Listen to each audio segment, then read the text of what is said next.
Ciao guys, welcome back to the ARTFUL Podcast. It's Matteo, your host. If you're new to this channel, please subscribe to the channel, like the video, leave a comment down below. Let's grow this art community together. And no further ado, let's go on with a new episode.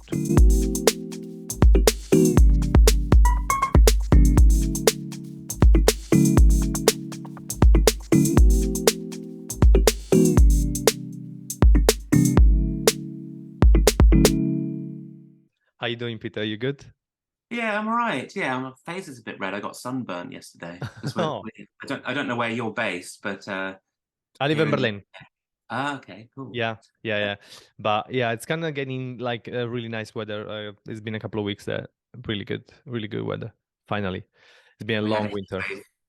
Yeah, we had a heat wave yesterday, and I was outdoors, and I didn't put any kind of sun protection on. So now I look like I'm permanently blushing, but I'm not. Yeah, you look great. You look great. Don't worry about that. So, guys, welcome back to the ARTFUL Podcast. With me today, we have Peter. Pretty exciting about this. I love your portrait. Big fan of portrait. As you might see, my stuff. That's all I do. I'm fixating with faces and people. Peter is been part of the BP Awards in 2018 and 2020. He's been part of as well of the Royal Society of Portrait Painters in 2019 and 22. So I'm really excited to talk about you, about your process, and about your paintings. Welcome, Peter, to the podcast. Hi, thanks for inviting me. Yeah, my pleasure, my pleasure. So why don't you start introducing yourself, a little bit of your background, if you have done any studies, and and then we pick it up from there. Okay, I'm Peter James Field. I am 46 years old, and I live in Brighton on the south coast of England. I've been here for about 20 years. And I settled here because I studied here. Mm. So I did an illustration degree at Brighton, graduating 18 years ago, something like that. And I've been a freelance artist illustrator full time since then. So quite a long time. Amazing. Yeah. Yeah, so my route into it was quite long-winded though. So at the age of 18, I did an art history degree actually, because I was passionate about art history and thought that I might go down an academic route.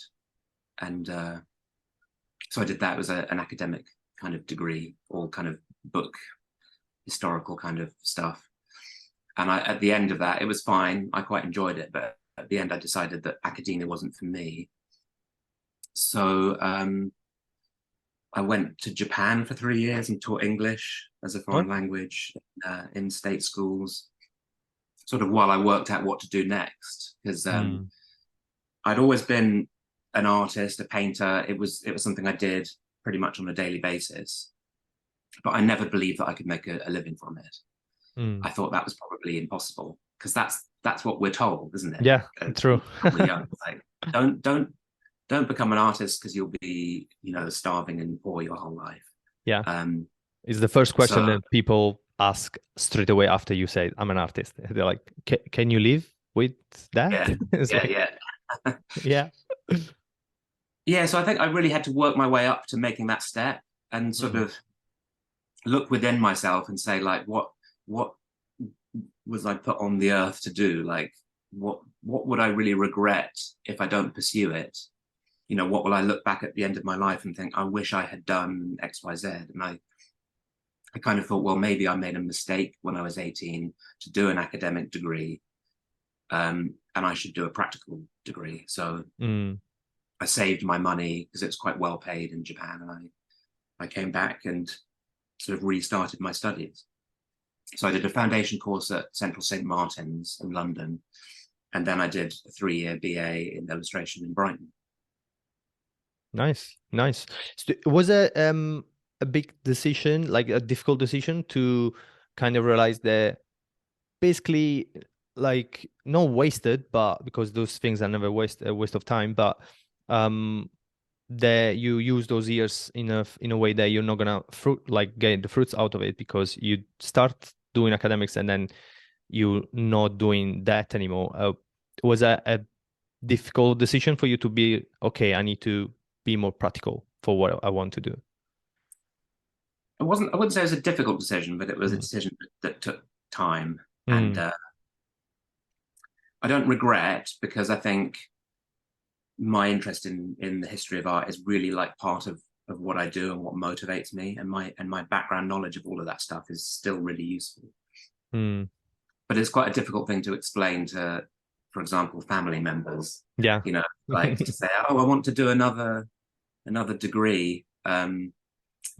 That you can see them kind of rolling their eyes, going, "Oh God, is he ever going to get um, yeah, so it did feel a bit weird doing a second degree, and of course that was at a time in the UK when you could do that, because Mm. since then absolutely draconian tuition fees have come in.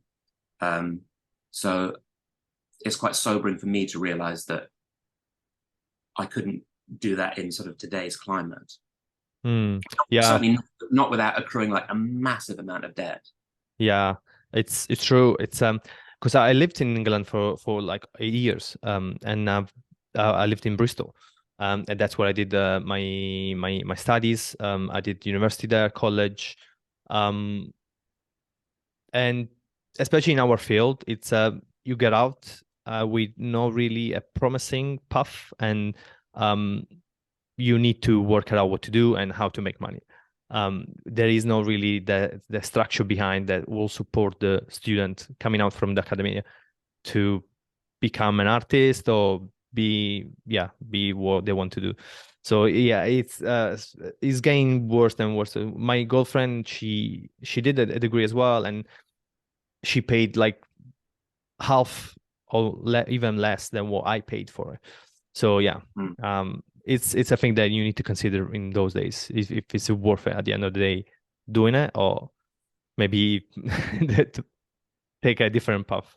But okay, so you've done all your studies. So you finish your studies in Brighton and you stay there. How did you how was the stage at the beginning through paintings and especially like uh portrait like in a broader sense? How did you get into portraiture? Yeah, well, painting came a bit later for me. So Okay. when I graduated, it was from an illustration pathway. So that was what I was kind of set up to do. So I was most of my energy was focused on trying to get illustration clients Mm. within like the publishing industry, magazines, newspapers, book covers, that kind of thing. So I wasn't doing children's books, which a lot of illustrators do. I Mm. was doing illustrations for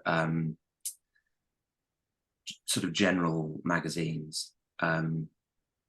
So that's like Times newspaper, The Independent, those sorts of things, Mm. and high street magazines like GQ, Men's Health, um, and quite early on I got an agent for that. So my agency, who's still my agency, they were based in Brighton. They're now in Cornwall, but they look for work for me. So Mm. that's kind of good. Yeah. Um, but also in the early days, I put together a portfolio, an actual physical folder of work that I would take out to art directors and visit them up in London and show them my portfolio, which I imagine people don't do anymore. I'm sure I was like the last of that Yeah. generation. From my experience, it's I don't have that many young artists, especially doing like saying they are doing that. They might send emails, they might do digital approach. But yeah, if you want to sell your artwork, if you want to like sell yourself as an artist, it's there is a level of like when you see the physical object, like physical artwork, it hits different. So yeah, it's a suggesting that how I'll say it if I ever talk to younger artists, then they need to do that. Yeah.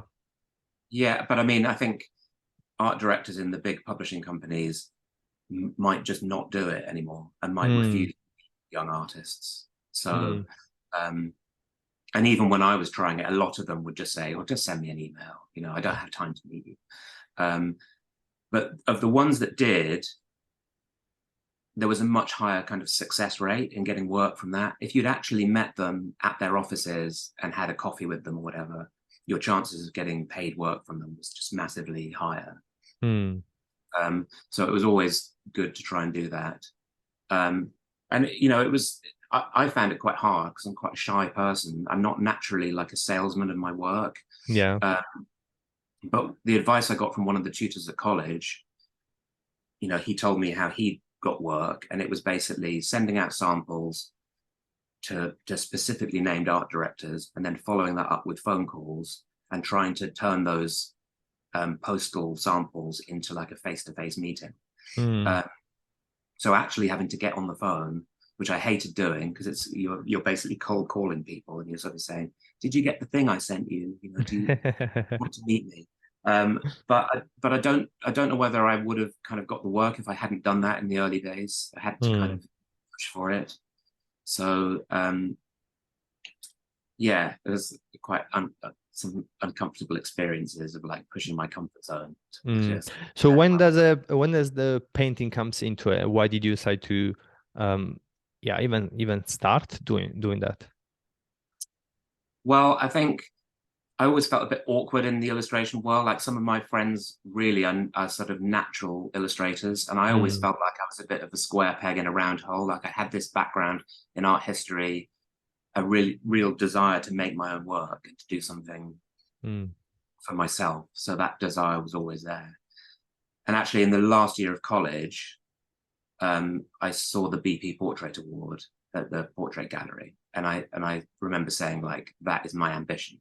I've seen the exhibition I would love to be part of one day, which felt like a bit of a pipe dream, but that was kind of like my career goal, even back then, even before I kind of started my illustration career.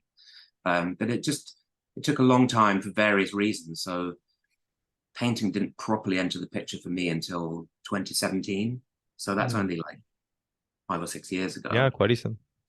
So it was my New Year's resolution to finally do something about it, because it's quite easy when you're getting paid work that fills up most of your time to kind of shelve those longer term ambitions, to just go, well, look, I'm earning money through the illustration, so for now I'll just keep doing it, and then the years go by.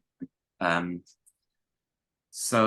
I think there are practical reasons as well. So the studio that I'm in now, I've been here for 13 years. And, we don't actually, I share it with 2 other people. We don't actually have that much space individually. And it used to be 4 of us in here. And when the 4th guy left, suddenly I had the actual physical space to put an easel in and to actually have a dedicated painting space. Because my illustration work is quite clean and drawing, I do my stuff by hand, so that I didn't want there to be any risk that like charcoal dust or spots of paint could get onto my illustration space. So I needed 2 spaces. So just like the stars aligned, and suddenly I had an actual physical space where I could concentrate on painting. So that was like the start of 2017. Yeah, you said that's a big struggle that most of artists do have. It's the jump of deciding of doing it 100% and full time, and just try it. Just try to do it. I had the struggle for a long time, especially for where I'm from. I'm originally from Italy. They don't really sell you that, okay, you can do it. Like you can do it, you can try it, you should try. So COVID actually was the thing that made me do it and make me be like, okay, if I don't do it now, I'm never gonna do it again. I'm never gonna try again. So and because I was getting paid, I had like a normal job, and I was getting paid quite okay, and you just coast through years of thinking about it and not actually doing it. And this is the struggle that a lot of artists do, and a lot of artists have. So yeah, it's that big step that you deciding to do what you really want to do at some point with your skills, with your life in general. So yours was in 2017. You felt there was a sign that like your artist roommate like left, and you had more space for you, and you start paintings. So why did you decide focusing on like portraiture and yeah, in general, why portrait? I guess it's just naturally been my passion. I find it really hard to, to kind of explain why. Yeah. I'm interested in faces and people and characters, and also it's what I became known for as an illustrator. So I've drawn all sorts of things as an illustrator, but quite early on, I got a job for Wallpaper magazine doing like 6 little pencil portraits for their contributors page. And that seemed to go down really well and was like a hit in my portfolio. And suddenly everyone was asking me to do pencil portraits of columnists for magazines or whatever. And then 2011, I got like a really big job for Time magazine to do like 30 pencil portraits for their, they do like the Time 100 most influential people, like special edition every year, which is like one of the most read editions of any magazine in the world, kind of thing. Big job. And they used that year, they used like a blend of photography and hand drawn. So I did all the hand drawn that year. And that kind of broke me in America because all the American art directors saw that, and suddenly I was in demand to do portraits. So I feel like the passion was already there, but I also got funneled into this world of like, hey, I'm the portrait guy. Yeah. And of course, made me think about portraiture so much more and faces and I didn't get to meet the people, obviously, so I was like drawing Barack Obama or whatever. Yeah. They just send you a photograph, a JPEG. And that's one of the things that made me feel really frustrated. It's like I want to do this my own way, and I'm having to do all these portraits not from my own reference material and in a way that I'm being kind of art directed to do. So I began to sort of feel like I was champing at the bit to have a go at it, like on my terms and do it my way. So that's kind of, I suppose, how as soon as I had the studio space, it was kind of a no-brainer that the first things I was going to be painting were like faces. I want to do my faces in my way. So drive me through your process of I really like I'm a kind of like practical person, so I really like to understand how an artist starts the painting and finishes, and like the whole process. How do you approach the white canvases or panel in case? Yeah, it begins with searching for a sitter. So I'm always on the lookout for like good faces, and I can't really define what that is, but you know it when you see it. And then, so I mean, partly because the world is so like busy and no one has time to kind of come into your studio. Like I've definitely resigned myself to the fact that painting from life will be a rarity. My paintings took me a long time, so normally for me it's about setting up some kind of photo shoot. I mean, when I say photo shoot, like with my iPhone, nothing. Yeah. Not a great photographer, but you know, I meet people and have an encounter with them, and take loads of photographs, and then I'll come home and I'll consider those photographs, kind of contemplate them, and begin a process of drawing. So that's how I always begin. I make several drawings, trying to kind of just slightly bring a little bit of distortion or just something extra to that source material through my own kind of expression, just to add a little bit of myself into their face, you know. Mm.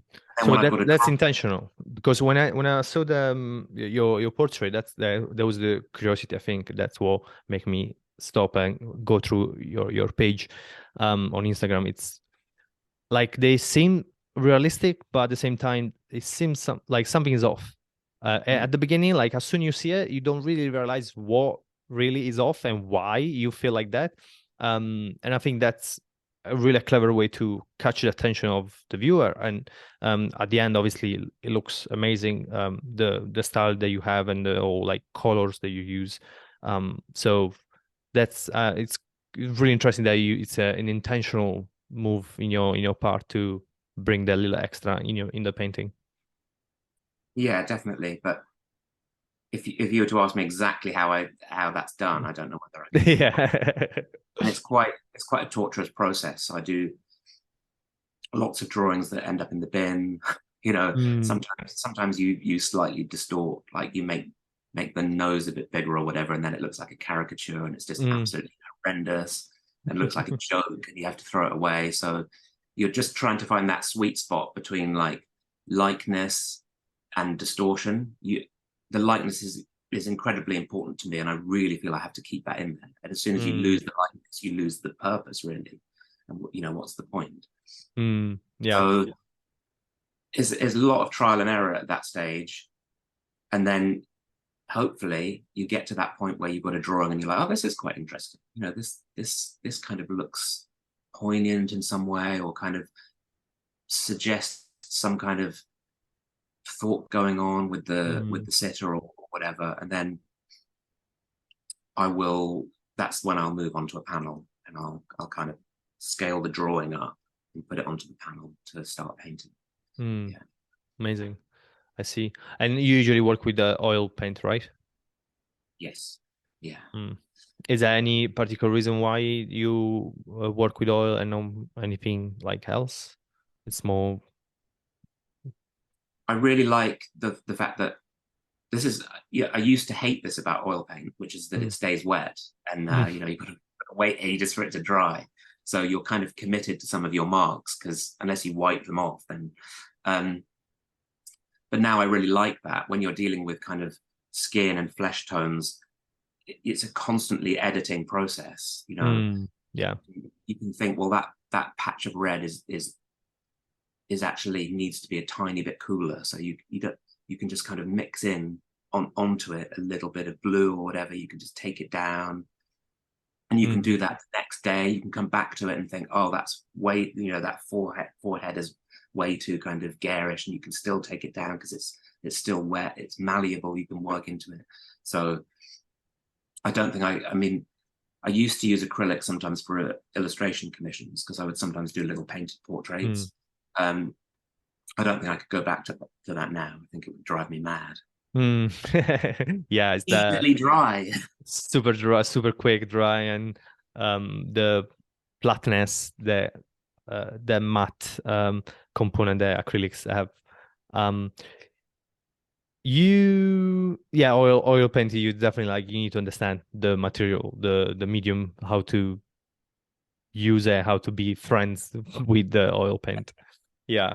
Um, so you said before that when you see um a particular face that you want to paint, you don't know really what it is, but um you know when you see it.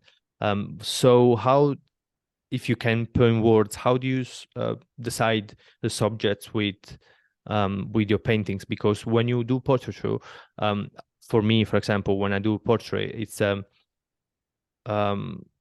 if it's not in a series, so if there is no like an underlying common subject, it's difficult to pick the right face, the right pose. So how do you pick the right subject for your paintings? I mean, I'm just beginning to maybe change my approach, because since I started, my approach was a quite scattergun thing of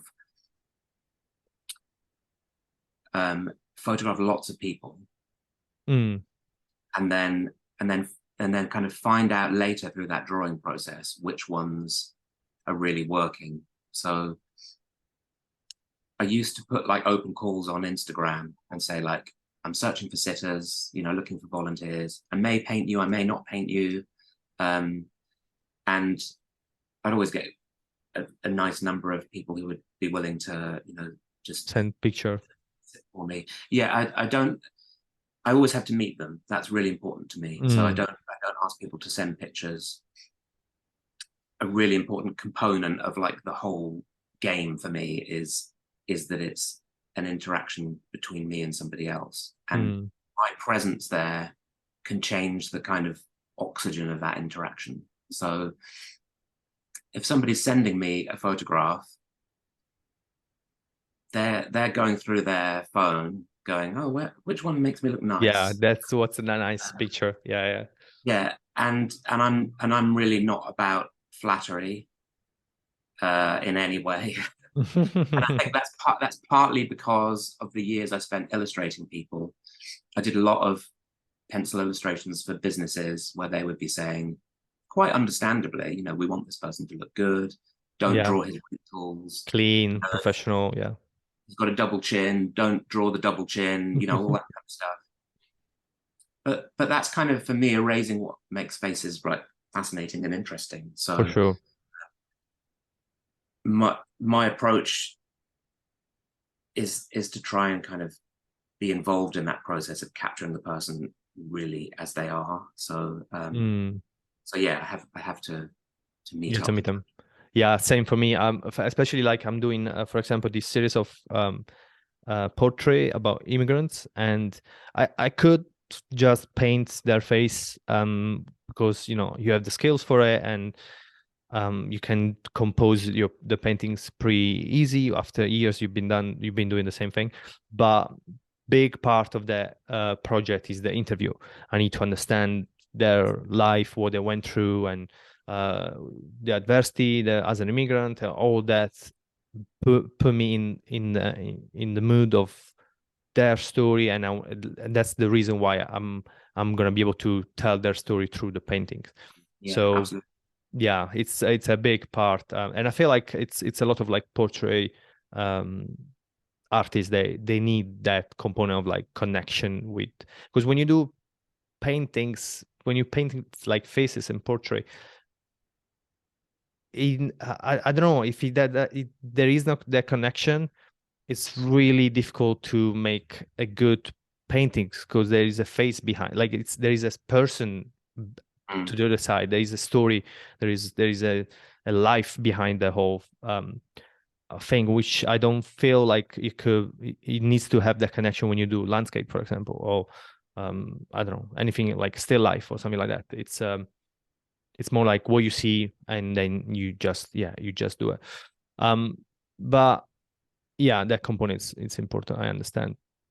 What I wanna ask you, as you had a lot of experience in different words, illustration and paintings. I wanna end on this. What would you say to a young artist that wants to start and he doesn't know what to do? If he needs to go to school, if he needs to just jump into the work, like jobs and stuff. What would you suggest? What's your advice to this young artist? Yeah, particularly in terms of someone living in this country, like it's very rich for me to say, oh, you should definitely do an art degree, because I know how like expensive and debt incurring it is. But I think it's really, if you can do it, you should, because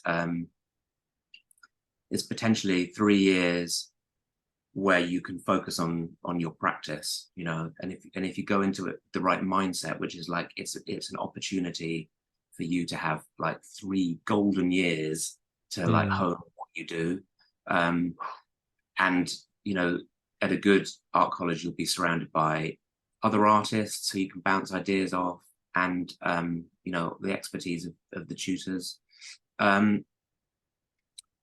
I think art college lacks like a practical what to do when you graduate kind of thing. I think that's probably common to a lot of art colleges. It's just like, oh, you just sit in a room and paint, and then you graduate, and then they kick you out into the world, and like, well, what's the business side of it? Every single artist that I'm talking to, they always say this, and it feels like that everyone knows this, but nobody's doing anything about it. Like the actual schools, they know they're not providing that, but they're not actually doing anything about it. And I don't know how to solve that problem, obviously, but everybody knows this. Every artist that I talk to knows this, and yeah, they kind of complain about this. But yeah, what you were saying, sorry. Yeah, I think if you can and you have good tutors, ask for that information. Like don't be afraid, because that's what I did in my third year as an illustrator, an illustration degree. I took one of the tutors to one side because I knew that he had quite an extensive practical portfolio. So he'd worked as an illustrator. So I basically said to him, what did you do? How did you do it? How did you get there? Like, what are the steps I need to take? And he kind of privately told me one-to-one what he'd done about like sending out samples and phoning people up. But I wouldn't have had that information if I didn't like proactively ask for it. Yeah. Use your tutors. You know, you can get that. Hopefully, you can get that information. I mean, the problem is a lot of art colleges that some of the tutors haven't lived that life, and they've gone straight to the Royal College and to teaching and got straight into teaching, and they haven't even in illustration teaching. You will encounter tutors who haven't actually had much experience of editorial work or whatever. True. Which is a shame, I think. Yeah, and the other advice, obvious though it is, like drawing and painting, just do it. Like do it on a daily basis. Like, yeah, that's so important. Yeah, I mean, have sketchbooks, carry sketchbooks with you wherever you go, and like get passionate about it, because it's only through like doing the whatever it is 10,000 hours of something. You've got to put the hours in and really love what you're doing, and hopefully, like, I think good work will find an audience. So if you concentrate on making really interesting work that you're passionate about, hopefully it will find its place, it will find its audience. Amazing, Peter. Thank you very much for your time and be part of the podcast. If you want to plug your Instagram or your website, please do now. And do